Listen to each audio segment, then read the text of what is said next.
Welcome, English lovers, and a warm welcome to you if it's your first time in my channel. If you enjoyed this video, remember to subscribe to my channel in order to create that long-lasting connection between us. Let's get straight to the point now and ask ourselves a very relevant question about our learning process. Why is practicing pronunciation regularly so important for boosting our confidence and clarity?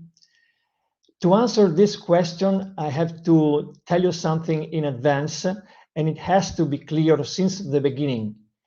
When we have to cope with native or non-native speakers, we have to keep this in mind. Non-native speakers often rely on the context of the entire conversation to understand the meaning of what is happening. So for sure, for people like me, non-native, it's going to be easier to talk with other non-native speakers. On the contrary, when we talk with a native, understand this. In a conversation, native speakers typically look for the correct pronunciation of words. So if we are going to make a lot of mistakes in terms of pronunciation, it's going to be very difficult to understand each other. Don't get me wrong. It doesn't have to become a nightmare or an obsession to you. The reason why I pointed out the attention to this topic is because we have to be aware of the issue. And why I'm telling you that right now? Because it's strictly related how much powerful minimal pairs could be in our language learning journey. When I started to practice minimal pair related to S and Z, the first thought that came up to my mind was, let me try to understand if those sounds does exist in my native language. Fortunately, they exist in my native language, but that was misleading me in a way because I was relaxed, and that's a good thing. On the other side, during my daily and weekly training, I wasn't so consistent. I didn't pay attention to some details, and I wasn't able to keep a very high intensity. Because another important rule that I love so much is quality time versus quantity time. I've learned an essential lesson, which will be today's tip for us. It doesn't matter which kind of minimal pair you're gonna deal with, or which kind of exercise activity you're gonna pick up from the English language.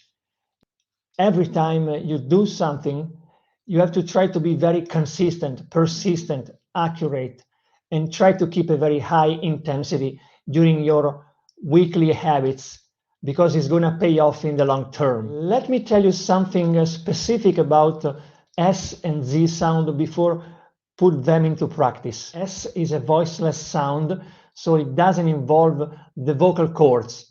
You can check it out by put your fingers on your throat. S. On the contrary, Z sound is a voiced sound, so the vocal cords are engaged. Zzz. What I realized while I was practicing and then using this minimal pair in English conversation, it was that sometimes the S became a Z, or other times I didn't pronounce the Z sound, or it doesn't matter if maybe for you the S and Z sounds might be very effortless, but at the same time, when you put them into context, the situation can change and they can become very challenging.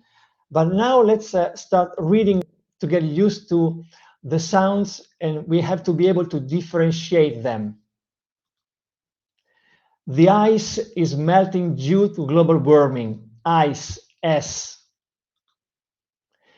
Keep your eyes wide open when you travel alone. Eyes, Z sound. In Italy, we cultivate a variety of high-quality rice. Rice, S sound. In our societies, inequality is increasing, so poverty will rise even further. It's time now for a challenge. Yeah, I want to challenge you in a way that you're going to listen to the audio and I'm not going to show you the sentence, and you have to guess if it's an S or a Z sound. Let's get started. Moving through space almost normally to all eyes. Moving through space almost normally to all eyes. Yeah, I think you can hear eyes. So let's see the sentence now. So moving through space almost normally to all eyes. It's a Z sound. And by the way, I almost forgot about it. You can stop the video before I'm going to give you the answer. So the exercise is going to be more effective. And into an ice bath, both to stop the cooking process, and into an ice bath, both to stop the cooking process. Yeah, I think you recognize ice, and into an ice bath, both to stop the cooking process. Ice, S sound. And he plays things fairly close to the chest. He plays things fairly close to the chest. Plays. And he's, he plays things fairly close to the chest. Plays. It's a Z sound. And last one. Connect with a place you might never have the chance to visit. Connect with a place you might never have the chance to visit. It's connect with the place you might never have the chance to visit. Place, S sound, of course. Thank you so much for watching. And if you have time this week, you can train yourself even more through a video that is all about the American art, or you can get used to the art of monologues and dialogues.